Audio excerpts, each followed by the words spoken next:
So last week, the experimental feature for the search and filtering that's part of Bricks 1.96 was released as a public experiment.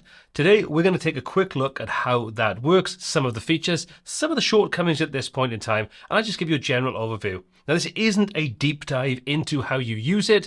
This is a cursory look at this experimental feature, but once the final version is released, I will be releasing a more comprehensive video tutorial on how to use it. Okay, so with that being said, this is a really simple example. We've got 3 different filters and a reset option. So the first option is a product search, so pretty simple and self-explanatory. So let's type in something like hat and let it go and filter, and you can see that now filters out for our hats. We can just remove that or hit the reset and it'll reset everything. Next up, we've got a product category choosing option. So we can choose, for example, accessories. Again, you see that now filters things out to show us just the accessories. And if we say, for example, we want socks, you can see we can just drop that into the search and that will sub-filter what we have as part of the product categories. Let's remove that. This time, let's use one of the pricing options. So we'll keep accessories and you can see we have a range of prices. So what we're going to do is we're going to adjust this. You can see that now shows us the accessories ranging between £3 and £20. And if we scroll through, you can see some of these don't have prices on them. That's because they're a variable product and we're not showing the price for variable products, but they do still range between that pricing factor. Okay, so we can see we can reset this, and this is where one of the first little quirks that I've seen when using this comes in. You can see that resets it and the pricing scale adjusts accordingly and everything shows back up, but it still shows the product categories sort of filter, but it's not being applied. So if you open this up, that should be on any when it's reset. So it's worth bearing in mind. That might be user error on my part, but I can't see any option immediately to adjust that. Okay, so now we've seen a basic example. Let's see how you actually set some of these things up for yourself. So here's that exact same demo page you just seen, but with all those filters removed. Let me quickly go through what I've got set up here so you know what we're starting off with. If we take a look, you can see I've got an ordinary product loop on the right-hand side. This is showing our products, just showing images, product title, and so on. Nothing complex in there, and I've named this product block. It's using a simple standard query, so if you open this up, it's just choosing the posts, looking at the products, and I've got no ordering, and I've set it to X number of products per page. Obviously, you'd add pagination and so much more if this is a live environment. Now, before we go any further, this is not restricted to just working with WooCommerce. You can use custom post types, you can use normal WordPress posts. I've just chosen WooCommerce because this is probably where most people will want to use it when they build their custom WooCommerce stores. But like I say, you can still use it on those other options as well. And the process is pretty much exactly the same. Okay, so with that being said, we've got the loop set up, we've got everything in place. Let's just choose our left-hand block, which is where our filter is going to sit. Let's come over to our elements and let's search for filter. And you see this now shows our 8 current block options. Now there's multiple options inside some of these, so we'll take a quick look. Let's start off with the search option. We'll select it, drop it into the left-hand container. There's our search. Let's select it. And now we can see we can choose a couple of options. The first is the target query. If we open this up, you can see this is choosing product block because this is the loop that we have and this is what we're going to be searching against. So we'll choose that from the list. Obviously, if you had multiple different loops inside you choose the one that's relevant to this particular search. You can see then we can choose to apply this on input or submit. So if you want people to have a submit button so they can build up their different filters, their different searches, their criteria without the need to have it automatically load in through Ajax, you can apply that submit button and you can have this to work on submit. We're going to choose input to work with Ajax. We're not going to worry about things like debounce and so on. You can change the placeholder, so we could change that to something like product search, for example, and you can adjust your typography. So we can drop this down, we can change our sizing, we can change our colors. You kind of get the idea of how this works. We've got control over the different aspects of it, as you'd expect from using Bricks. Okay, so that being said, there's our search option applied. Let's just save this and now go and take a look at this in action. So let's refresh our original page, and now we just have our new search field. So let's just type in something like sweater. And as you can see, that now filters things down to just anything that matches that particular search criteria. It couldn't get much simpler, really. So that's the search. Let's take a look now at some other options. This time, let's go and add in a different filter. Let's say we want to put a product range in. So let's add the filter range. We'll select it, and you can see this tells us we need to set some parameters up again. So the first thing, let's choose the target query. We'll choose our product block one more time.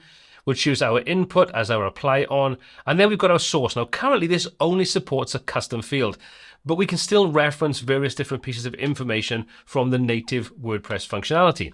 So let's choose custom field. We'll select our field type to be post, and we're simply going to drop in the meta key field to work with the price that's part of WooCommerce. To use that, we're going to use _regular_price. We'll update the filter index to make sure that this is all updated, and that will then calculate the minimum and maximum ranges automatically. And as you can see, this now shows between 3 and 25. Now, I am getting this kind of funky sort of dynamic data missing thing, but don't worry too much about that. Like I say, this is still experimental, and even though I've got this thing set up to actually show the dynamic data for our products, I'm still kind of getting this on there, but let's not worry about that. Okay, so there's our next option. So let's go back to our filter range. You can see again, we've got the option to change this between a slider or input values. We can adjust the label. You kind of get the idea. You can then go in and you can style it and do all those kinds of good things. Again, let's just save this. There's our filter. All we need to do now is adjust this. We'll just drop this down to a different value. And you can see that now adjusts the pricing. We can do our minimum as well. So we'll say between 7 and 18. And you can see that now shows us all the products that fit into that particular category. And obviously we can go ahead and change the product search and search for something inside here if we want to. Now this leads me on to another area that so far I haven't actually seen anything on how you control this. Again, I could be missing something, so if anybody knows better, please do let me know in the comment section below. But you can see we've got these two different filters, the search and the range filter. But we don't have, or I can't see an immediate option to choose between and or the or operator. So we can choose that any of the conditions have to be met or all of the conditions have to be met. At the moment, it seems to be that all of them seem to be having to be met. So hopefully we'll have the and or operators. But like I say, if anybody knows that I'm missing this, let me know in the comment section down below. Okay, so let's add one more in so we can see how another one operates. So we'll add another element in. We'll filter these down. You can see we've got the submit button. We'll come back to that in a moment. Let's say we want to use something like a checkbox. We'll add that into our list of options. Choose our target query to be our product block. Apply on input. Choose our source. We'll say we want to use a taxonomy, but you can see we can choose from WordPress fields and custom fields. Again, it's worth bearing in mind, if you've seen my previous video where we augmented working with WooCommerce products and added in custom fields using ACF, you can still filter against those using the same options you have here. So if we've got any ACF or MetaBox fields, any custom fields associated with your products, you can filter based upon those as well. We're not restricted to only working with native WordPress or WooCommerce functions. We can target those additional options. So let's say we want to target a taxonomy. We'll select our taxonomy. You can see we've got posts, so we've got patterns and loads of different things. We'll choose product categories, but you could choose product tags if you were using tags. Then you've got some simple options to specify if this is hierarchical, if it's hiding the count, if you don't like to use the count option, hide the empty options. You kind of get the idea how this works. We'll update our filter one more time just to make sure that we've got this updated with the relevant data. We'll hit the save option, and again, we'll go and test this out. There we go. You can see this now shows us our new set of filters.